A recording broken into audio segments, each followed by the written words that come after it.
drinks? Yes, I do actually, because this is a pirate-themed drink, Tom, for a pirate-themed episode of the RudeBoyz Power Hour Plus. So we're talking about the Pirates of the Caribbean In franchise? fact, we are not. What other sort of pirate intellectual properties would you like to talk about? The Dread Pirate Robinson. No. I don't even know what that is. From The Princess Bride. No. Swiss, We're going to actually talk about this stuff. Swiss Family Robinson. Swiss Family Robinson, I wouldn't think is more pirates. I think that's just pirates more like fun, involved. adventure-y There are stuff. pirates involved. Yeah, there's pirates involved in Treasure fucking Island. Peter Pan. Blackbeard. The Black Spot. Nope. We're talking about Monkey Island. See, oh my god. The Monkey Island franchise is finally getting its new iteration on the 19th of September. I'm super pumped for that. One of my favorite franchises. Thank you for being happy for me. I am happy for you. And we are talking about Monkey Island today. I am Sherm and I want to be a pirate. That's a line in the game. Oh, is it? Yeah. Oh my gosh. Look, man, I'm there, but I'm not there. Come on. I'm there to mock you. Yep. No, you do that. I do a damn good job. And who are you? I'm Tom. Hey, Tom. I am not a pirate. You're I not a want pirate. to be a samurai. Okay. I want to be a Ronin more than anything. Well, I don't think people wanted to go into it being a Ronin. I think that just kind of I happens. don't need a master telling me what to do. I mean, that's the whole samurai code, though. Eh, Okay. that's why I cool. want to be a Ronin. Oh, that's not the point. Yeah, it is. That's supposed to be like punishment for Shout not. out. What are we drinking? Oh, can I? Can I? We are What? drinking grog. I'm going to pull up Wikipedia on grog just so we I get a am little grog. history. I am history grog. on grog. Grog is a alcoholic beverage, usually. What it is? It's rum diluted with water, with some citrus, and some sugar. That's it. It's gonna be horrible. It's not that great. But grog is a very famous drink within Monkey Island. It appears in, I believe, all the games. It's almost like the Coca-Cola of that Gotcha. brand, which is funny because you did say that this looks like a Coca-Cola. However, the grog that's in the game is like this green, goopy liquid. It's filled with a multitude of fanciful ingredients that should not ever go together. And I'm going to pull up a quick list right now of the list of ingredients that grog does have in Monkey Island. It has kerosene in it, fucking Best Buy ad, sorry. Propylene glycol, artificial sweeteners, sulfuric acid, rum, acetone, red dye number 2, scum, axle grease, battery acid, and pepperoni. It comes in grog, near grog, Did you put pepperoni grog in there? mint. No, I didn't. All those other are retarded, so I'm not doing that. What is in it? It is Jamaican rum. You're making me crazy. Water, lime juice, and brown sugar. Because I figure that's the most tropical sugar of them all. Tommy's going to have a little bit. This is a little watered down because of the ice melted. And you're right, it's kind of a rum glass you got. A little rum. So the whole point, obviously rum was prevalent in the piratey times, right? Okay. Water, because you only had a certain amount of rum, so you needed to cut it. Yeah. The lime juice fights scurvy, and the sugar makes it as palatable as fucking possible. Cheers, matey. Clink it up.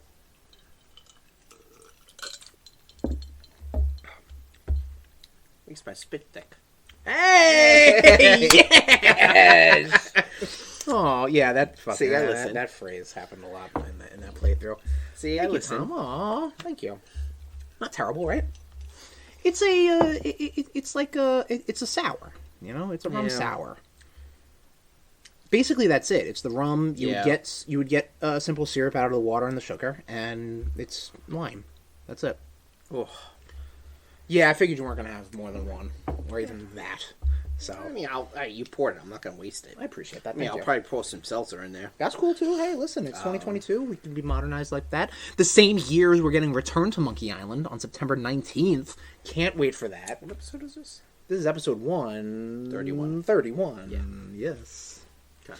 So why don't we pull on into port of Blitzkrieg news? It's gonna happen all episode. Oh, yar har, har har har har. Dropping anchor. Look at you. fucking lean into it. Hard to port!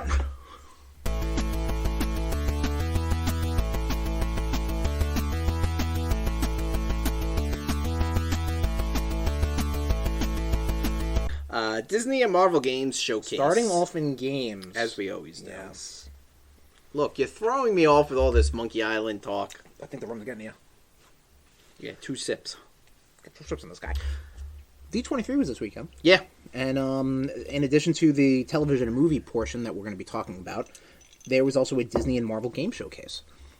We got a new Tron game coming out. It's supposed to be like a visual novel, which is like cool, I guess. If you're gonna make a Tron game, I guess make it something really fucking weird. No, it's not Telltale. Oh, okay. There's a 4-player Mickey Mouse game that's almost like Rayman Legends. Looks cute. I like the art style. It's the more modern. Goofy looks like a fucking vampire. Yeah, it's like the more modern cartoon look, which is a retro throwback design. We got a release date for Midnight Suns. That's December 2nd, 2022. Yeah, hold your breath. I'm surprised they even locked something down, but I guess something cleared up and they can actually get around to do it. We also got a Pokemon Go-like game coming out. Yeah, for Marvel World of Heroes or something like that? Yeah. Okay. They also showed Marvel Snap. Yep. Which is like a new Marvel trading card. I was seeing some of the video of that. That actually looks pretty cool. The mobile games are more your jam, so. Yeah, I mean, they're poops. Yeah. And we got a first glimpse of Skydance Entertainment's, that's Amy Hennig's company, doing a Captain America and Black Panther game. Yes. That takes place in World War II. I'm super into that. I'm it pumped. Seems kind of story-based. It's got 4 heroes altogether. Not necessarily, 2, presumably just regular soldiers. Right. A spy, a soldier, whatever. But Black Panther, presumably T'Challa's grandfather? Yeah, probably. Or something like that. And then Steve Rogers. And Dear Marjorie. The guard, the Black Panther guards. You see? You yes. Yeah. Also, a new Assassin's Creed is coming. Assassin's Creed Mirage, which is bringing everything back to the Middle East, which is where Assassin's Creed kind of first started off, was the first one. Like Italy. Italy was Assassin's Creed 2, but right. that was more popular because the franchise was a little more refined at that point, and everybody loved 2. But they're going back to the Middle East.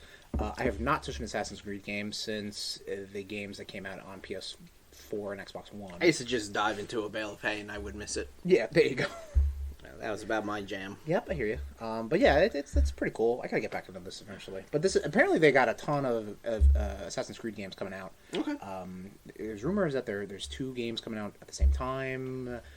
They're both going to be smaller games, but then there's going to be one that's got like a perpetual open world, like a live to service almost for Assassin's Creed. I don't know what Ubisoft's doing. They're raising their game prices $70, so I don't know. Fucking pigs. For Chivalry, Shovel Knight Dig is unearthed September 23rd. It is. This is the so this isn't Shovel Knight 2, but it is a kind of like a vertical scrolling digging game. That is pretty much as close. I mean, steampunk, like SteamWorld Dig, like SteamWorld SteamWorld Dig, but I don't think as Metroidvania-y as SteamWorld Dig was. I think it's a little more platformy. Gotcha. Yeah, I'm interested. I like the art style. It looks really really cute. Game Pass Friends and Family is coming. So, in this world of people not wanting to share passwords and not sharing accounts, Microsoft is like, you know what, fuck it. Like, just I'll make a plan just for... Oh, boy. Was it good? Was it? Microsoft is like, we'll just make a specific plan for... No, I'm not giving you any more. Unless you want. Oh, a little more. Got a little more ice left. There you go. Yeah, all right. Oh. I don't know what these hand signals means. Does that mean stop? Figure it out. Okay. What the fuck were we talking about? Game Pass. Game Pass is great. I've said it before. I'll say it again. And there's a friends and family account that's happening. I think they're starting it off in some of the other countries just to kind of get a feel of it. Right. But it's like, you just share your shit, Like, fuck yeah. Right, That's what we all do anyway, man. I mean, come get me, cops. I'm a pirate. But I pay for my stuff, too, just saying. I don't steal it. I shouldn't have done that. Does make my spit thick, though. There you go. As long as you don't have, like, canker sores or anything, that's going to sting like a motherfucker. Or, like, split lips. Woo-hoo-hoo. Yeah, but it'll also, like, cauterize it. Exactly. Mario Kart Tour, don't gotcha the got... You can say it. Don't gotcha the gotcha. The gotcha.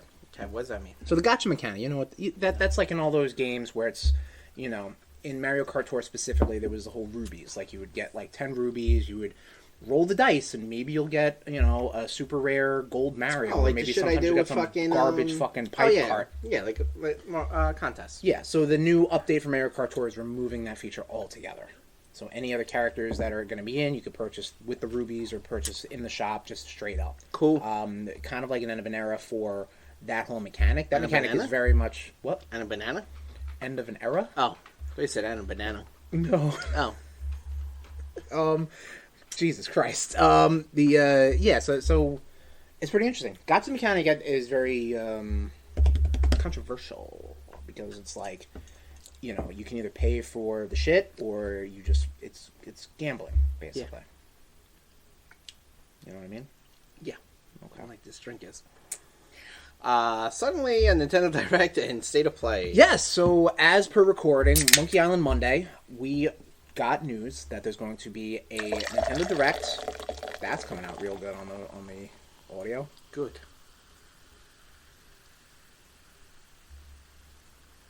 All right. We are getting word that there's going to be a Nintendo Direct and a Sony State of Play happening tomorrow, Tuesday Rude Day, September 13th. And what I plan on doing is splicing in some reactions right here. All right, and we're going to be talking about the Nintendo Direct and the Sony State of Play that happened on September 13th, 2022. The Nintendo Direct definitely fucking brought it, ladies and gentlemen. You got Zelda, Tears of the Kingdom, the sequel to Breath of the Wild that is coming out May 12th, 2023. The new Fire Emblem game, Tom's hyped for that, coming out January 20th, 2023. Pikmin 4, Tom's favorite franchise, 2023, coming out. Kirby Return to Dreamland Deluxe, which is a remake of the Wii game. That's coming out February 24th, 2023. We're getting a sizzle reel of Nintendo Switch Online N64 games, part of the Expansion Pass. That's hard to say. Expansion Pass. Mario Parties 1, 2, and 3. Pokemon Stadiums 1 and 2. Pilot Wings, 1080, Excite Bite. And they ended off with a teaser for GoldenEye coming to the Nintendo Switch N64 online app, whatever the fuck you want to call it. It's going to have online multiplayer. But be in mind that this game also got announced for Xbox Game Pass, and there's a little discrepancy as far as which one is going to be the more definitive. I think the N64 one is going to be more faithful to the N64 game, but with online play, whereas the one on Game Pass is going to have dual analog control, better fucking frame rate, thank God, and I think some updated visuals. Other games announced: Octopath Traveler 2, It Takes Two, Tunic, Resident Evils 2, 3, 7, and 8, cloud versions, Sifu, Fatal Frame, Mask of the Lunar Eclipse, which is the Wii game, I believe, that Suda51 put out, Fitness Boxing, Fist of the North Star, and a ton of farming simulators and JRPGs. Over in Sony's camp, the highlights include the Star Wars Tales of the Galaxy's Edge, it's coming out 2023 for the PlayStation VR 2. Hogwarts Legacy's release date February 10th, 2023, and it's got exclusive PlayStation content. They got a Haunted Candy Shop. PlayStation Stars is free to join. They give you digital amiibo, which thank God they didn't say NFTs, and it's going to start rolling out late September. And then they fucking ended the show with God of War Ragnarok, still coming out November 9th. Sorry. Yeah, so I'm really excited to replay God of War with Tommy, looking on our Twitch account. Tom of War. Boys, take it away. Yeah, that was some news, wasn't it, Tom? Yeah. That's some game news and a half. What time is that on? Oh, God damn it. I think it's like 10 a.m. Eastern Standard Time for the Nintendo, and 6 p.m. Eastern Standard Time for the State of Play. So I'm working. Cool. Yeah. Cool. That's how they do it. You'll text me. Yeah, I'll hook you up. Nothing in comics? Nothing in comics. Movies. Movies. Sipping. D23 talk. D23 talk. So we talked about it earlier. Disney and Marvel and LucasArts, for less of an example, had their big Disney conference. Yeah. The Disney movies that came out, I think the only two original things were like 2 Pixar things coming out. And everything is just a real, what am I trying to say? Like a live action. A live action remake interpretation of Peter Pan, of Snow White. Oh, Peter Pan, I didn't say. Yeah, it's like I called Peter Pan and Wendy. Snow White, just straight up Snow White. Yeah, they called it Hook. Yeah, right? I wonder if I guess Peter Pan's public domain, so I guess that's not really Disney. Hook is on Netflix. See, there you go. But that's pretty much like the Disney news, which is all like, that stuff. Marvel news, though. Man. What do we get? We get trailers for Werewolf by Night. We got a trailer for Werewolf by Night, yeah, which I guess, it's going to be a special coming out on Disney+. We got talk of a... Hold up, sorry. Pulling up the picture. We get to see Man-Thing. Good to see Man-Thing in Werewolf by Night. We get to see Jack Russell.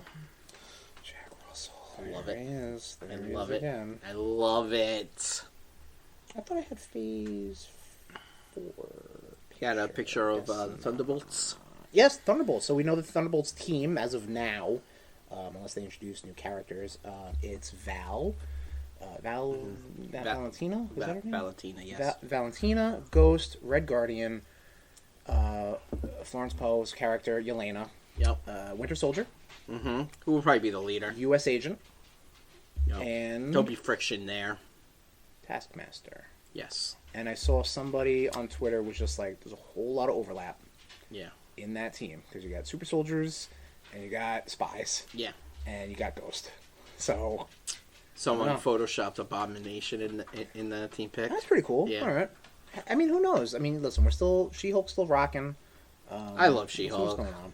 I just watched Civil War again, and I feel like they're probably going to reference that William Hurt's character passed. So that's why they're naming them Thunderbolts. That's what I'm going to prophesize. I like that. Yeah. Not that he passed. Well, they might be like, listen, Thunderbolt Ross passed, so in honor of his legacy, this is the team he wanted. This is the, again, Civil War. This is the Avengers he wanted. Exactly, yeah, a government-owned Avengers called the Thunderbolts. That also just happens to be kind of bad guys because they're like, fuck it, I need the money or whatever.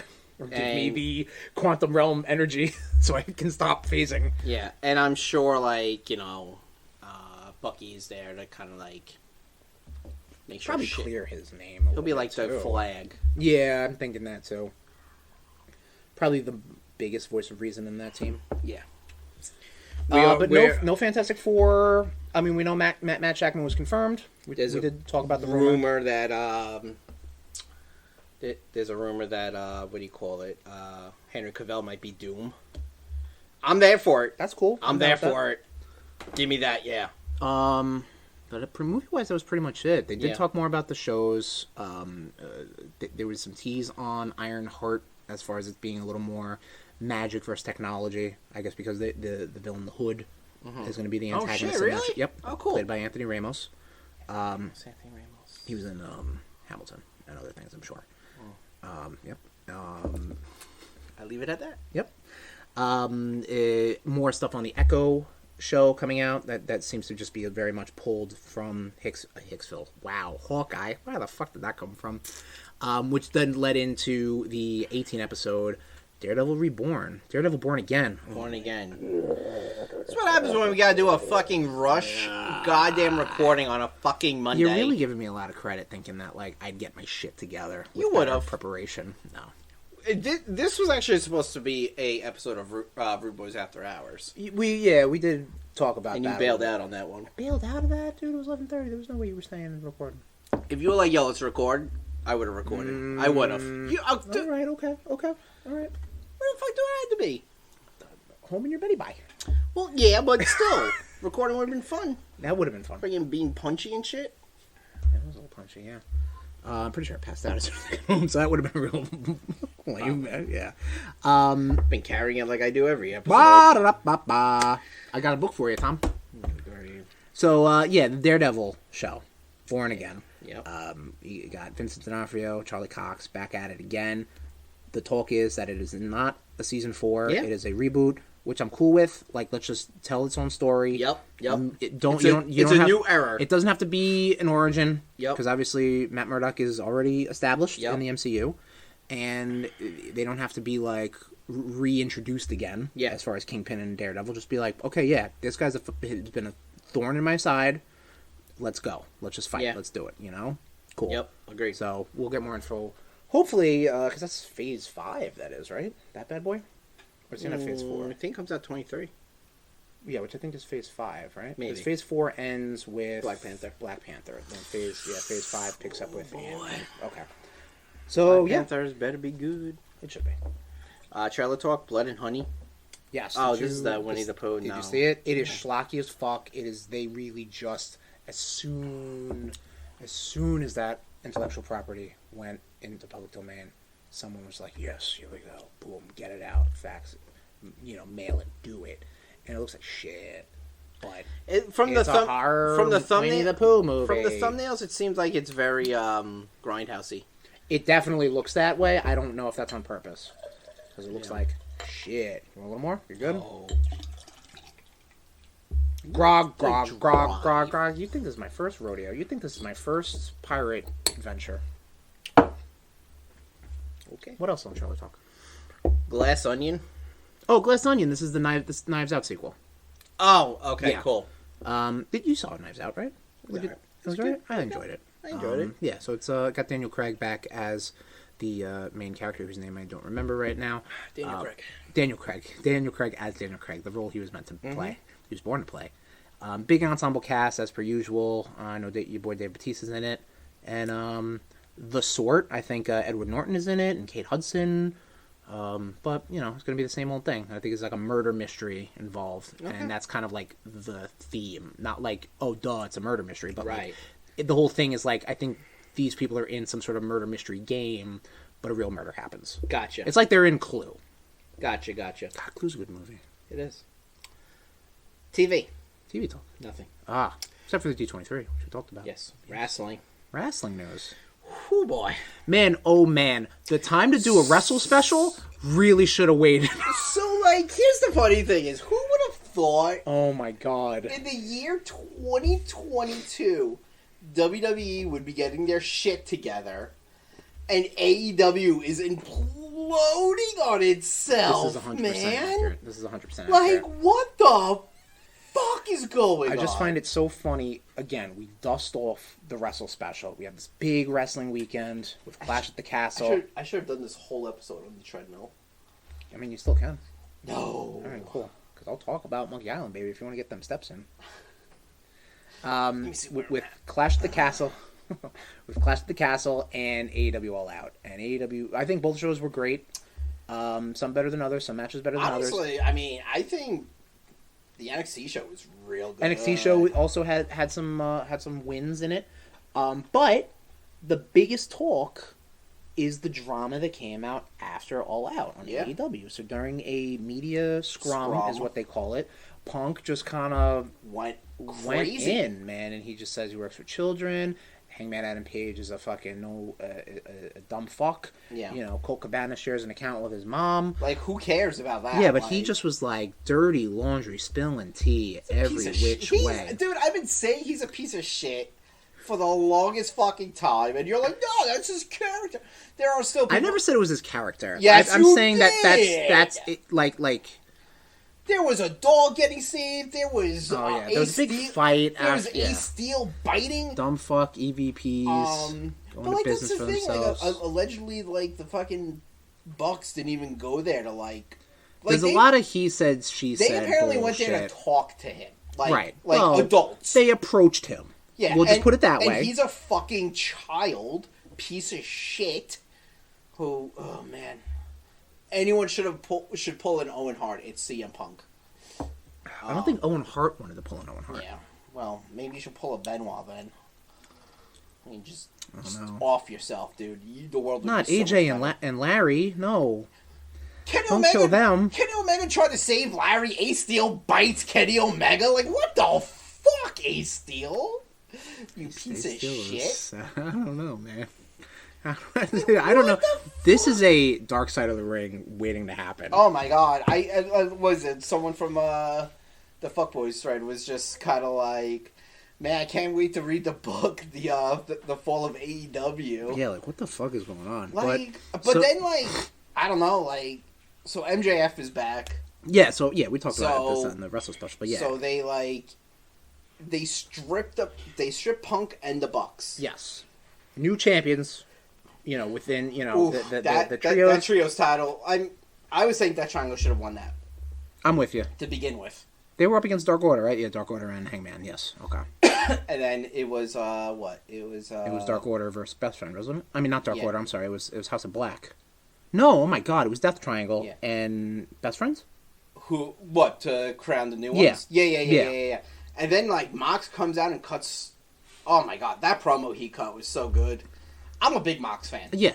No, he just loves the business. He owes a lot to the business. Yeah, especially AEW. Yeah. Because I feel like AEW... They definitely revitalized his career, I'd imagine. Definitely they gave him enough freedom to kind of like, and obviously, with his own personal demons, sure. Yeah. But they are doing a tournament to crown a new AEW World Champion, not interim trios, not interim world. They are the new champs. Which will be... I believe it's going to end at Grand Slam. Yeah. And then, I mean, MJF would be probably the most logical choice because it's in New York. But honestly, I mean, he still has that the chip. The chip. Yeah. To cash in. The chip. I would personally like to see Mox, but then why take the belt off Mox if you're going to just put it back on him? That wasn't. They didn't know that. Yeah. Like they didn't know. They didn't know they were going to take the belt off him. Yeah. Exactly. Yeah, they didn't know that. They didn't plan this. Yeah, and then and then on the woman's side, there's Thunder Rosa drama. Like. Yeah. She did the whole. She was lost her smile sort of thing. Yeah, she didn't want to drop the belt. She was gonna. She didn't want to drop the belt. She apparently has a back injury. Yeah, but I don't think it's as serious as it was. And also, you could have just done the honors. But no, she decided not to. She decided to just be like, I gotta go. Yeah, she sucks. And you know what's fucked up too She's about that? She's not that good of a wrestler. Like, going back and looking at her matches, like, your face painting boobs. Tony Khan said in the media scrum, I think, it was either this one or the one a couple weeks ago, where he said that it's really all about the ratings. Like, kind of fuck the talent. If they bring me ratings, I'm going to put them on. Like, why didn't you give your women's champion, like, a good enough breathable promo? Because it sounds like, again, this is weeks ago. It sounded like a serious business. And he's like, well, listen, if it's going to be Punk versus Mox, they're bringing in ratings. If it's going to be Thunder Rosa talking for a couple minutes, it's not going to bring ratings in. Right. So, listen, he's very shrewd. He did, to his credit, suspend all parties involved, which is the move to do. Yeah. Because at that point, you're not doing favoritism or anything like that. Regardless of who is in the right and who's in the wrong, truthfully, 100%. But it was just like, you know what? All you sit and chill. Yeah. And come back as adults. So, man, AEW. What the fuck is going on there? And that's all we have for Blitzkrieg. God save the Queen. Oh, fuck the fucking Queen. Wow. Here's Sherm's soapbox right now. Sip.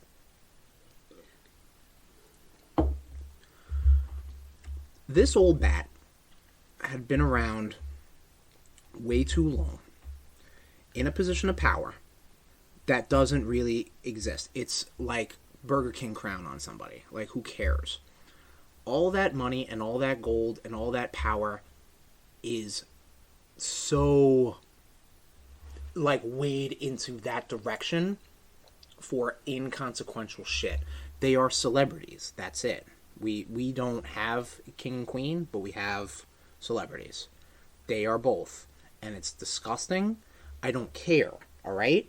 If you mourn the queen, I'm sorry for your loss. She was 96, though, so get the fuck over it. Still a human life, Christopher. There it is. There's that human life again. You literally just said CM Punk should Owen Hart himself, and then said Chris Benoit himself. Yeah. So you are disrespecting 4 human lives right there. 3. 4. 3. Owen, Chris. Oh, God.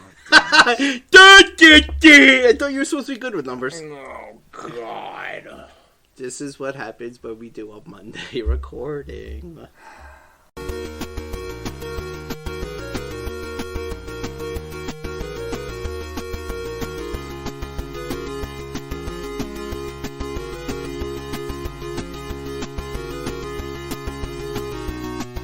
Tom, what have you been up to? You want to talk about Donkey Island? Donkey Island? Donkey Island. What the fuck is Donkey Island? Monkey Island? Donkey Island. That's Tom's version. What? Because I'm a jackass. What have you been up to? I have been up to... I watched the show on Netflix called Midnight Mass. Okay. Done by Mike Flanagan. Okay. Part of the House on Haunted Hill. Yeah. Peeps. Bly Manor and all that Gotcha. jazz. Like, it really fucking good. Like, Yeah? There were parts where it just... There's nothing... You can't get any more. I'm taking this label off. Can't get any more there, buddy. Why is the grog always gone?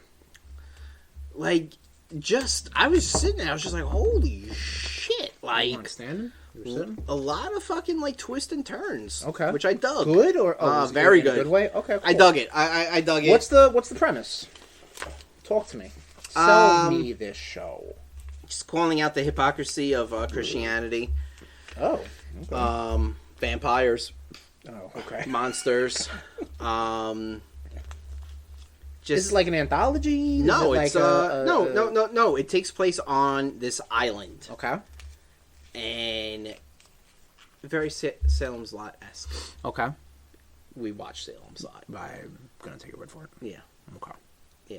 All right. It was like, again, Mike Flanagan. It's horror, but it's not like in your face horror. Okay. So Spooky stuff. spooky, yeah, Gotcha. definitely. And jump scares. A couple of like holy fuck moments. How many episodes? 7. How long are said episodes? About 42 to 50 minutes.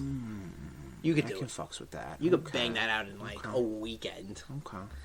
Wow, Well, that's giving me a lot of credit. really fucking good. Okay. And this is we were talking about this on the road to Clash the Castle, I believe. You have been wrong about shows this year so far, right? You've been watching House of the Dragon and Rings of Power? Yes, Okay. yeah, but those are still going, so I'm not going to talk about them yet. Right, but your initial impressions. Oh, initial impressions when I first saw like the trailers. Mm-hmm. Oh, they both looked fucking terrible. And now they both very good shows. boom, there we go. So- this is episode 131. Yeah. I'm just gonna remember that for Yeah. When, But I'm when the still- inevitable turn, when they get nominated for the Tooties or something. I'm still fucking right about CM Punk being a trash nugget for years. You always have. All right, fine. So I've been right a lot this year. Sunshine, some dog's asshole. Oh yeah, baby. And I've also been playing Morbid, the Seven Acolytes, which What's that? It's like a face down, like a top Ass down. up. That's the way you like to fuck. It's like a top down, like Diablo-esque. Okay. Playing on Switch. Yeah. PC. Okay. But it was also like it's very like Bloodborne. Like you got to roll and dodge and No, shit. that's the thing, man. That's But the thing dude, nowadays. it's so That's how I could not good. get into not Tunic. What was the other one I couldn't get into? I couldn't get the combat in Tunic. It was all like roll, dodge, do this. Like, fuck you. I just want to play this fun game about puzzles. Yeah. Yeah. Hades was more responsive. That's why I like Oh, Hades. I love Hades. I'm actually I've been delving into that again. So Interesting. I'm in the process of finishing another Netflix show, which I should probably have it done by next episode. Oh, we're gonna tease it or no? No. Or is that it? That's the tease. Okay. Is it Golden Girls? Yes. Oh shit. Well, tease All solved. 90 seasons One for each year. that Estelle Getty was born. Yep. What have you been up What to? about? Oh wait. Have you seen any of this Cult of the Lamb game? Your brother Yeah. has at least. Yeah, Is some that of it. something that you'd be into? No. Okay. I don't know. It seems like too much for me. I get a lot of good buzz, but Yeah. combat is not something I'm really into, and like the whole like town building stuff. Yeah. Animal Crossing aside is like not something I'm like I really need this right now. So I'm just curious. Nation, if anyone's playing Cult of the Lamb, hit us up. Give us a little sell on that because I'm curious. If it was on Game Pass, I'd give it a shot, but It was? I don't think it was. Well, I can't look it up right now because I got to talk about what I've been up to. And I went to the comic book store recently. On my own. Baby's Day Out. Comic box in Massapequa. Super helpful crew over there. Why did I go there, you say? I wanted to get this little book I'm tapping on right now. But before we talk about that, I picked up Fantastic Four Full Circle, which is the original graphic novel done by Alex Ross. That's the one that he drew and wrote. Right. I don't necessarily know if this is a adaptation of an older Stan Lee, Jack Kirby story, or if it just is emulating that style, emulating that sort of look to it. But it is... This is, I think, the first solo Fantastic Four story I ever read that wasn't a tie-in to a bigger onslaught or something like that. You know what I mean? Like, this is the first one that was just like beginning to end, Fantastic Four. Right. Okay. I never read them. And funny enough, I hear the animated series voices in my head. A show that, minus the one time I was inebriated, I only saw like 5-6 episodes of because it was on like UPN at 6 a.m. Right. Back in the day, and I know it is on Disney Plus, but sue me. But I hear their voices, and it's so weird, like it's like I should not because I don't have any recollection, but I guess it's the only voices that I hear because I'm not hearing Jessica Alba or Chris Evans or Michael Chiklis or the other guy. So this story is just regular Fantastic Four craziness, like they have to go into the negative zone for something, and Annihilus is there, and some other people are there. It's a short tale, but obviously you're in it for the Alex Ross art, and his shit is bonkers. Normally it's fantastic, it's wonderful, it's beautiful, but because now it is in this pop art color and the negative zone and all this stuff, it is just something to look at. I noticed this when I was reading this and the Fantastic Four book. I just read the bubbles. I don't really get a chance to soak in the art. You know what I mean? Because it's funny because brain. What was that? Smooth brain. Yeah, big time. But what's funny is I would collect comics in my younger days and literally just look at the pictures. Right. Like, just the opposite. So I don't know if I'm just, trying to catch up. Or I'm actually being like, oh, I'm interested in this. Let me read it. Instead of, pretty pictures. That might be it. I think that's it. Yeah. But I really didn't... I wanted to soak in this Alex Ross book. And it is something to behold. It's a quick read, Tom. I don't think it's going to be trading the backs worthy. But, it's definitely something to take a look at. That's why I don't want to delve too much into the story. It's Fantastic Four. There's not really much to spoil. Reed does something scientific. Ben says, oh, criminy or some shit. And then, Johnny's a hothead and Sue's trying to wrangle everybody together. It's Fantastic Four.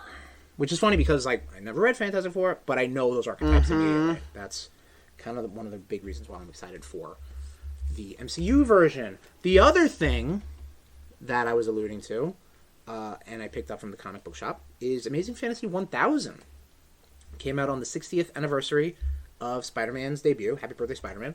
Happy anniversary, Spider-Man. And it is a... What would you even call this? It is a collection of stories set in, I guess, really just different possibilities of Spider-Man. So, I figured we'd take the time to talk about some of these stuff, because we both read this. I picked up a copy for Tom. Thank you. You're welcome. And it's done by, different artists, different writers, different teams altogether. I guess we'll go by story. Nation, if you're looking at Amazing Fantasy 1000, by all means, take a peek at it with you. If you didn't, just know that we enjoyed it. Right? Yeah. I enjoyed it. But we're going to talk a little bit about the stories, not fully, but just briefly. So you can skip to the next section if you'd like. The first story, just some guy. I love this guy's art, Michael Cho. Yes. I think he did the Spidey series, which was that young Spider-Man interpretation. Okay. Kind of Ultimate-y, but more in the 616, but not really. But this art, I love. I love just the rounded edges of everything, how emotive Spider-Man's eyes look. Sinister 60th, I think, is my favorite story. Yeah. I'll have to agree on that one. Oh wow! I thought that was a dude with his hair tied back. Who, this guy? No, because you're looking at it upside down. The vulture. That's a girl, isn't it? I thought it was. That might be a boy. Regardless, Sinister 60th is almost like if Spider-Man was aged 60 years. Kind of like Life Story. Kind of like, exactly like Life Story, yeah. And basically just, the people of New York kind of just rally behind him. Yeah. I think this is Ramos, Humberto Ramos, who I always love. He's the colorist. Oh, he's not the penciler. That's Jim Ching. I was gonna say Ramita because it looks like Ramita. It kind of looks like Ramita. There's not really like a lot of heavy hitters. You get Terry Dodson, who I've definitely heard. Stegman, I've heard. Yeah. Michael Cho, I'm pretty sure did the Spidey series, and I thought this was Ramos, but I think it's the coloring which is thrown off, which is what he did. But I dig some Ramos's art.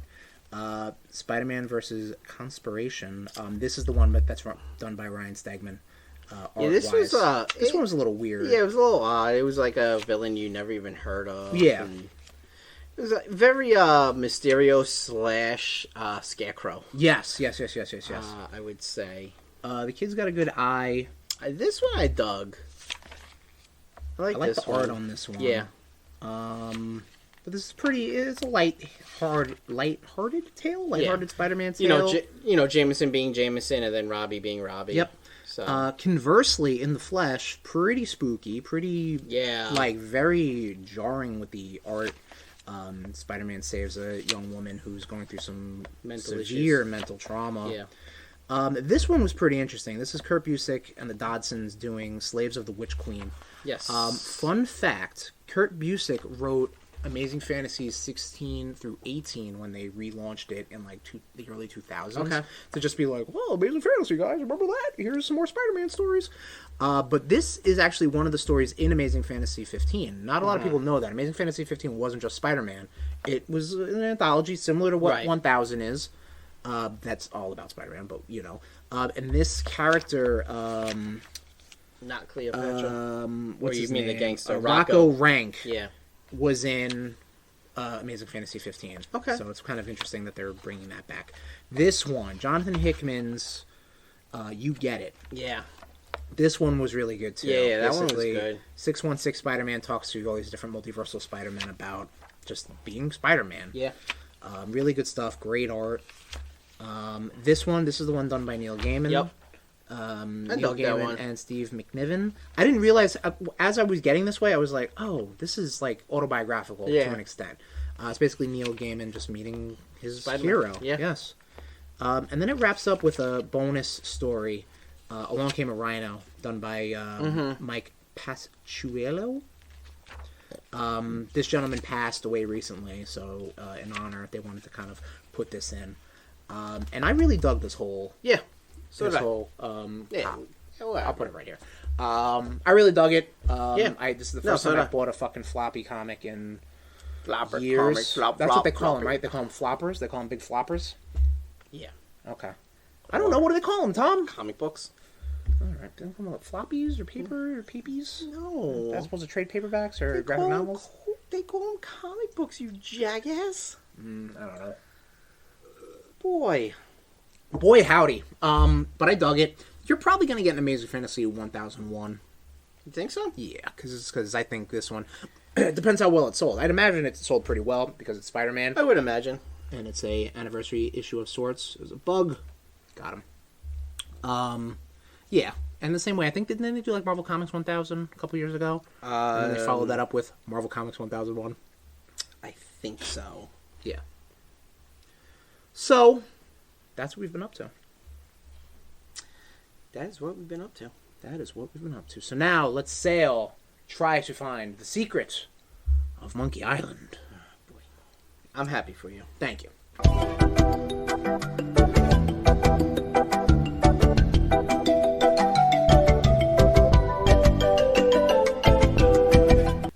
Monkey Island. Chapter 1.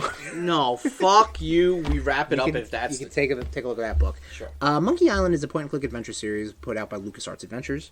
Yes. LucasArts Games, Lucasfilm Games, LucasArts. It's a point-and-click adventure, like I said.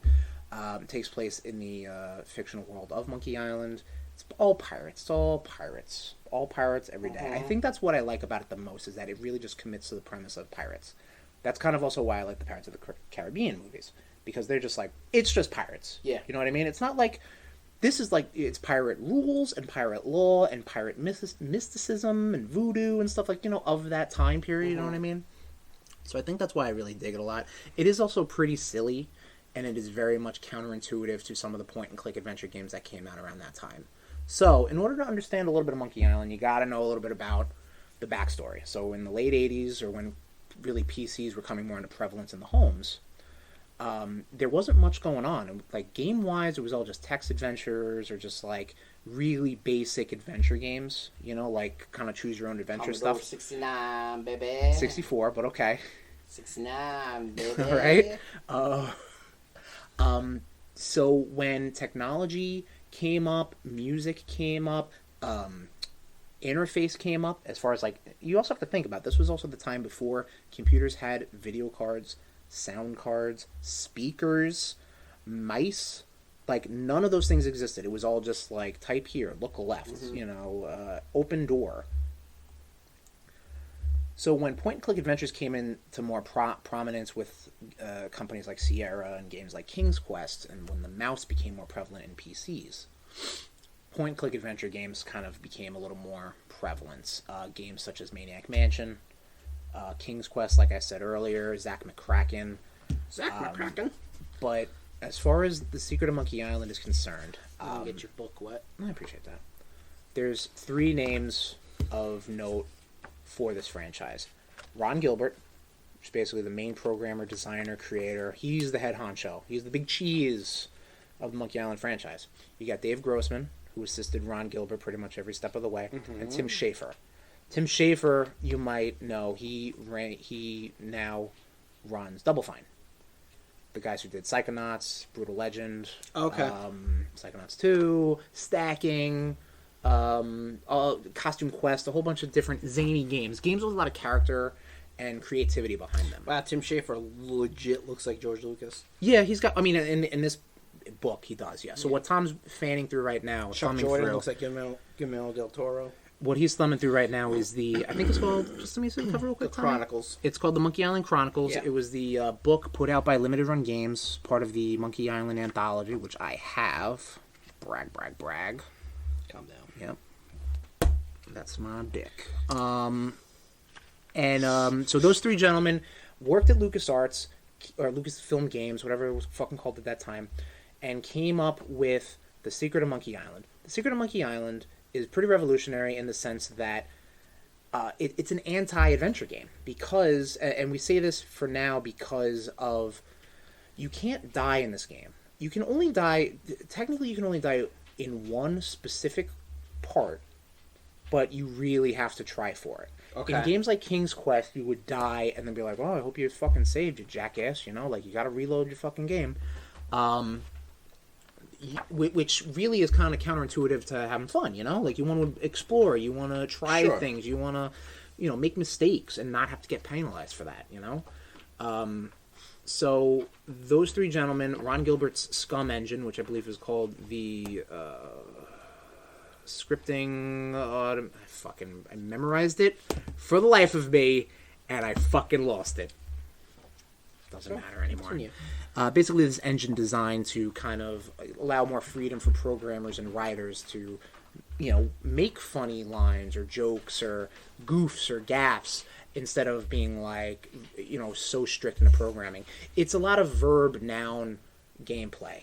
Tom, you watched me play the special editions. What you missed in the original, probably in this thing you got some screenshots.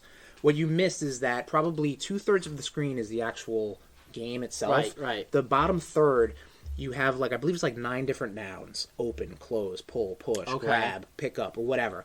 And then the other side of that is your inventory. So all your stuff. So then you might be like, okay, open door, pick up pot. And then down here, you might be like, put grog into mug. Stuff like that. You're combining stuff pretty much with a very sleek interface for the time right on your screen. And you're seeing all this stuff. You see all your possibilities. You see all your items. You're ready to go. You know what I mean? Like, you can try things out. Yeah. It was super revolutionary for the time. Very much copied once it kind of came into more prevalence. Sure. But The Secret of Monkey Island came out in 1990. It was put out to a whole bunch of different platforms. In this book, you might even see like some of the different versions. Like these games came out like when computers went from like 16-bit to like 256. Sound was different at that time. It went from the big fucking floppy disk to the diskettes, you know, and then eventually to the CD-ROMs, which is where I played it. That's what GameCube was on, right? No. I'm talking about those big fucking. Oh no, I'm talking about the 355 millimeter, the hard discs. Oh, okay. The diskettes, yeah. Yeah. You know, the big. You don't want don't the copy flops. that floppy. You don't want the flops. You want the hardies. Yeah, absolutely. Yes. Gotcha. Okay, cool. And we can't call these floppy boys like you call the flops. Yeah. Well, they're called floppy disks. Okay. Those are called. That's called a comic book. Okay. You can okay me all you want, guy. I still think there's a percentage of people that call these things floppies. Those people are stupid. Okay. All right. Listen. So, Secret of Monkey Island came out, changed the game. Yes. Okay. Sequel was in play. Monkey Island 2, LeChuck's Revenge. Also played that on our twitch.tv/RudeBoyz469. This is considered one of the best point-and-click adventure games. I would have to disagree. Maybe take a step back. And I can see how it improved upon Secret of Monkey Island. But for somebody who came from Curse of Monkey Island, which is the third game in the series, I think Secret of Monkey Island is better than LeChuck's Revenge. Secret of Monkey Island has classic jokes such as, like, you know, the chick with the pulley in the middle, insult sword fighting, which was actually partially written by Orson Scott Card, like the Orson Scott Ender's Game card. Because I figured is Scott his middle name? Or is Scott like a hyphenated last name? It's Orson Scott Card. It's not hyphen. No, I know, but like, is it like? Oh, it's his middle. Scott's his middle name. Scott. So he's just like he couldn't just be Orson Card, Oscar Card. What is his fucking name? Orson. The more and more I say that first name, the more it doesn't make any goddamn sense. Orson. That's Orson Welles. All right, there's two. Never mind. Jesus Christ. I'm getting fucking sweaty. Sorry. I offered to turn the fan on. I said turn it on.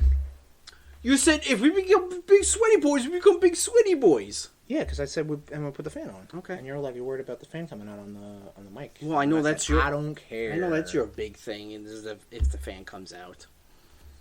No, I'll put the fan on all the time. All right, calm down. All right. Keep talking about your island. Monkey Island. So I came into the game at Curse of Monkey Island. Between Monkey Island 2 and Monkey Island 3, Ron Gilbert and Dave Grossman both left LucasArts.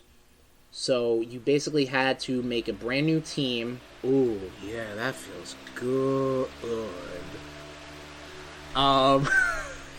You basically had a brand new team to make a brand new game and a franchise that's beloved by millions. And it's obviously not going to make a lot of people happy. But the art style I love. The voice acting, first Monkey Island game with voice acting. Mm-hmm. Dominic Armato playing Guybrush Threepwood is amazing. Earl Bowen as LeChuck is phenomenal. I love their voices. You also got gentlemen who've done the voice of, like, Scrooge McDuck is in the game. The guy who did the voice of Cornfed from Duckman is in the game. Obviously, these gentlemen have an impressive career, notwithstanding. However, I only know them from those roles. And I hope to stream Curse of Monkey Island soon, maybe before Return of Monkey Island comes out. I love that game a lot, so I will probably play it quicker than the other two. But I love Curse of Monkey Island. Curse of Monkey Island did end up streamlining the whole verb-noun interface even more, where it's basically you just have pick up, you have look at, and you have talk to. That's it. But all those things kind of like, talk to might also be eat. It's like mouth, eyes, or touch. So speed it up a lot more to obviously give you more real estate for the nice 2D animation that you're going to see. Escape from Monkey Island is the last point-and-click adventure game that LucasArts put out. It is in full 3D. It was taken after the Grim Fandango engine, the Grim engine. And it is just not great.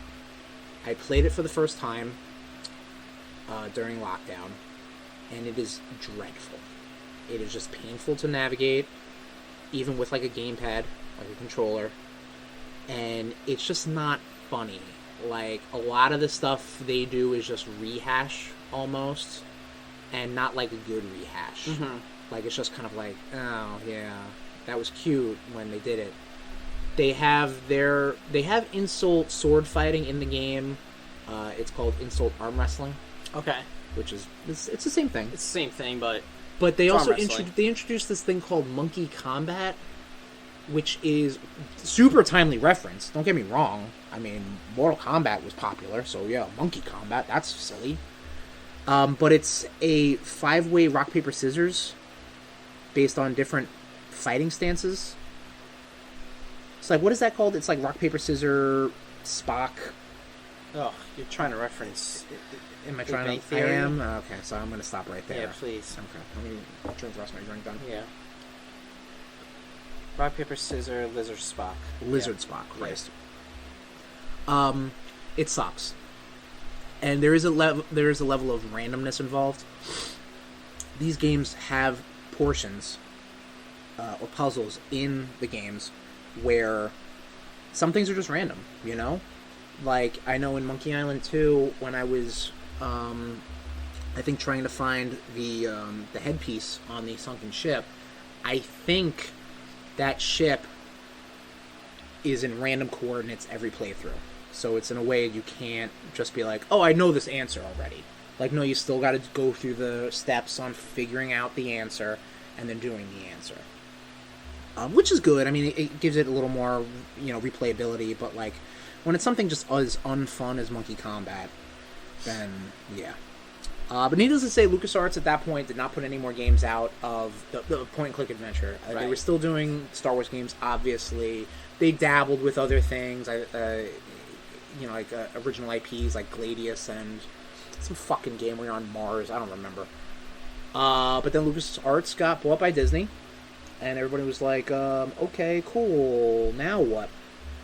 Guybrush Threepwood actually was a skin in Force Unleashed 2. So. Was it? Yeah, he was, and he looked fucking bonkers as shit.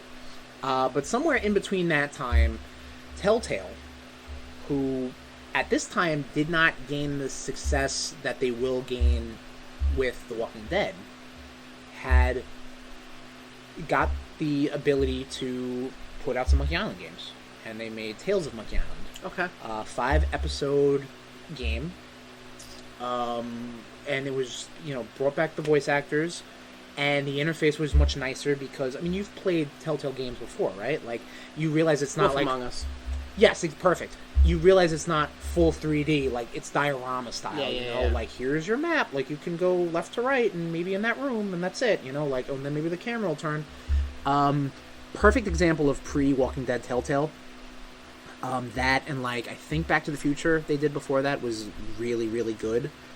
And then they just try to spit. They just did too much, And what's funny is even before Walking Dead they were doing too much. They did Sam and Max, they did Bone, they did Strong Bad, Monkey Island, Back to the Future. They did a Strong Bad game, yeah. Jesus Christ. Strong Bad game for handsome people or something it was called. Something silly. Telltale was just trying to... Telltale was just trying to get in there, and they gained notoriety up until Walking Dead, and then they were off to the races, and for better or worse, they kind of Guardians bombed, and Batman was... I think, but they just did too much. I think Batman did better than Guardians. They did too much, and their engine just could not handle it. Sure. They wanted to put the games out for every system known to man, which hey, great concept. Don't get me wrong. Yeah. But at a certain point, when the technology is increasing, you really gotta lock it down, And I even as a big Telltale fan of that time, the Walking Dead games, they really kind of started to fall off a cliff. Game of Thrones was unplayable. Oh, I remember you because saying that. that game would run to a crawl, and it just kind of wasn't even fun. It was just we got a Game of Thrones game, guys. What do we do? I don't know, the same shit. Okay, cool, great, that'll sell.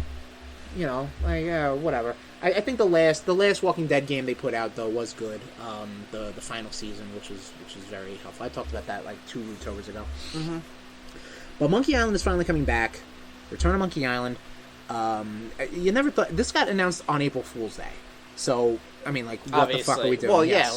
They first announced Deadpool on April. Yeah, Fool's you're Day. right. But so Ron Gilbert back at the helm, pirate lingo. with his company, Terrible Toy Box, partnering up with Devolver Digital and LucasArts as well to make this fucking thing happen, you know? Okay. It's pretty great. People are poo-pooing the art style, which, I mean, look at it. You got 1 and 2, which is pixel art. That was what they had at the time. Deal with it. 2 was all 2D. 2 was all, like, you know, hand-drawn, basically. 3 was some weird homunculus 3-dimensional thing. Tails had its own art style.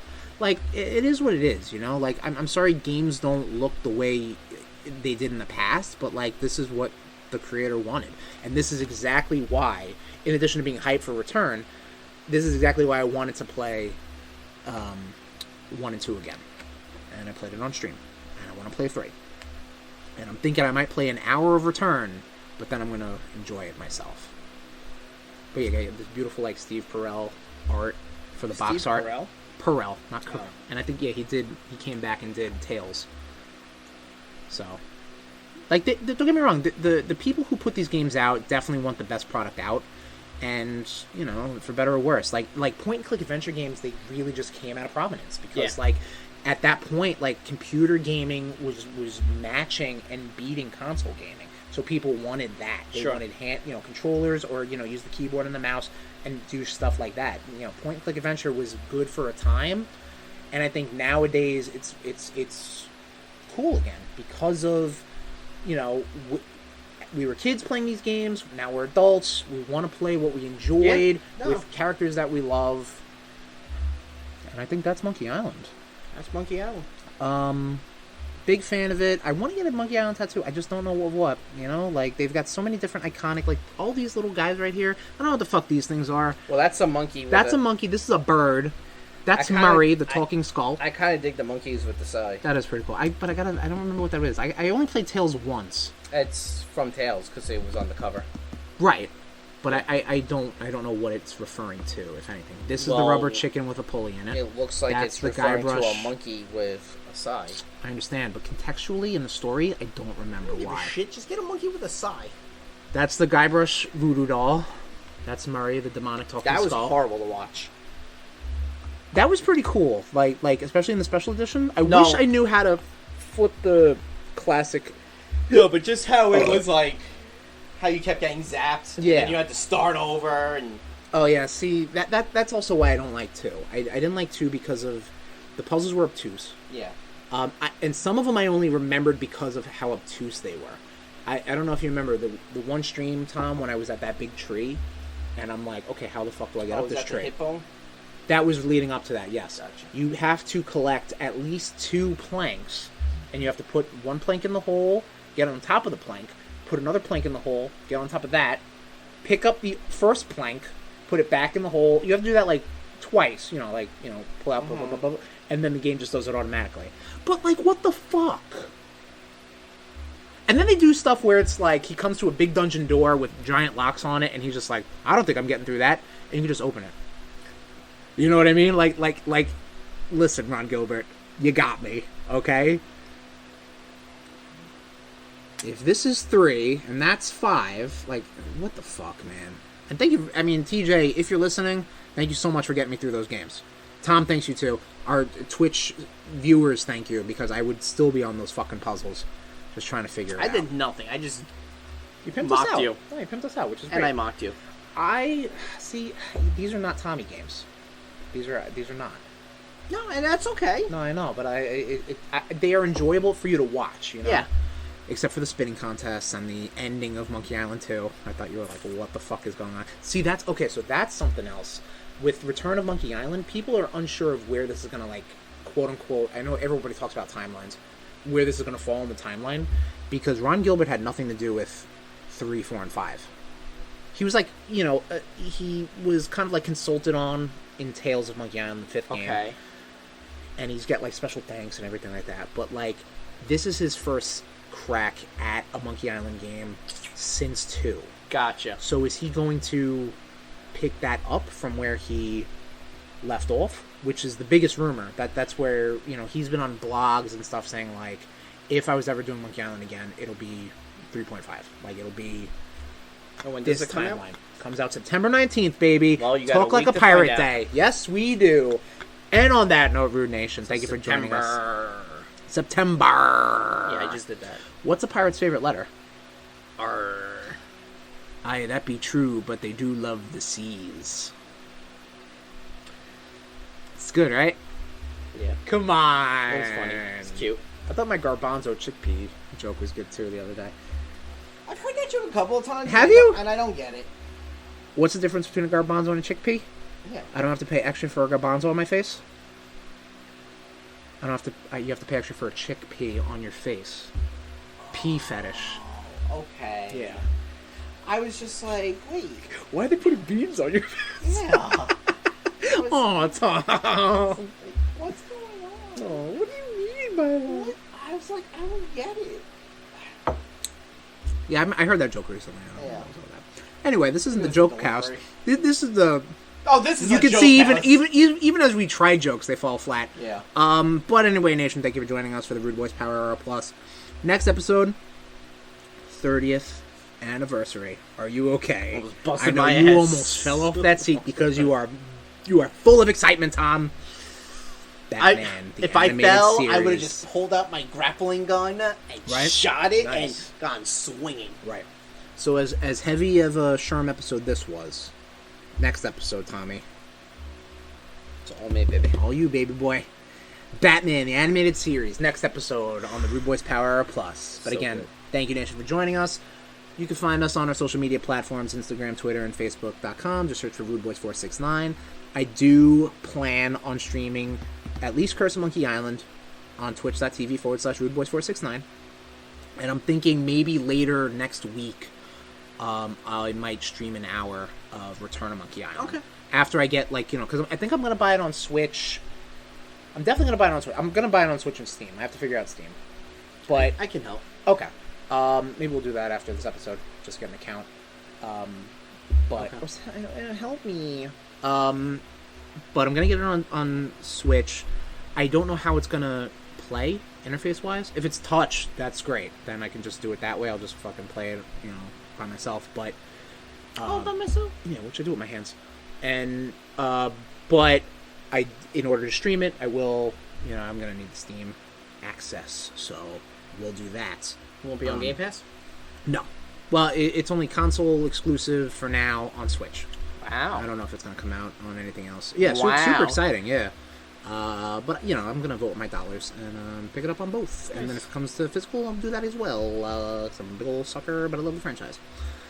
So, yes, twitch.tv/RudeBoyz469. That's our Twitch account. All our old Twitch streams, such as RudeBoyz Be Streamin', Secret of Monkey Island, Special Edition, and Monkey Island 2, Special Edition, LeChuck's Revenge, you can find on our YouTube page. You have YouTube? Yes, we do. What's that YouTube? That YouTube is Oh, really?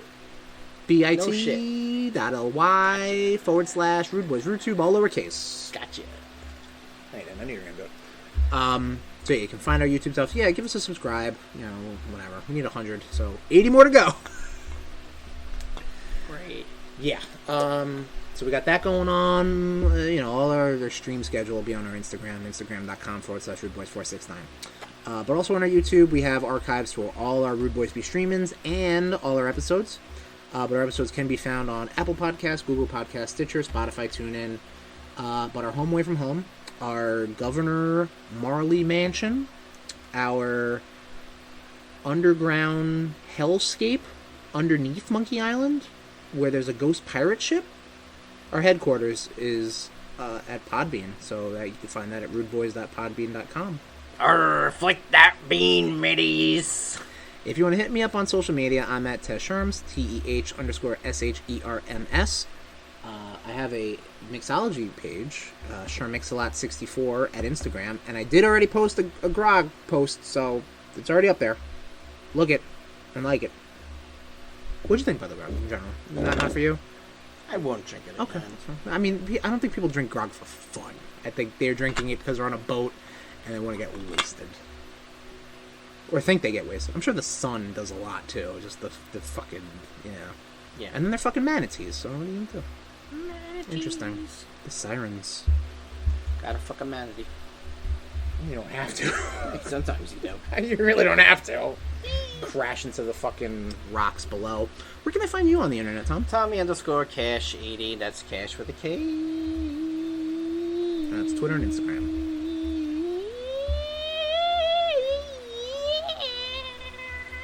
Thank you for joining us, RudeNation. And it turns out the secret of Monkey Island was the friends we made along the way. I don't know why I did just... What the fuck was that? I was trying to do Batman, but... Okay. The lead into next episode. Ah. Yeah. Isn't that Spider-Man? No, that's X-Men. That's X-Men. Yeah, no, I fucked up. This has been a presentation of the RudeBoyz Podcast Network. Oops.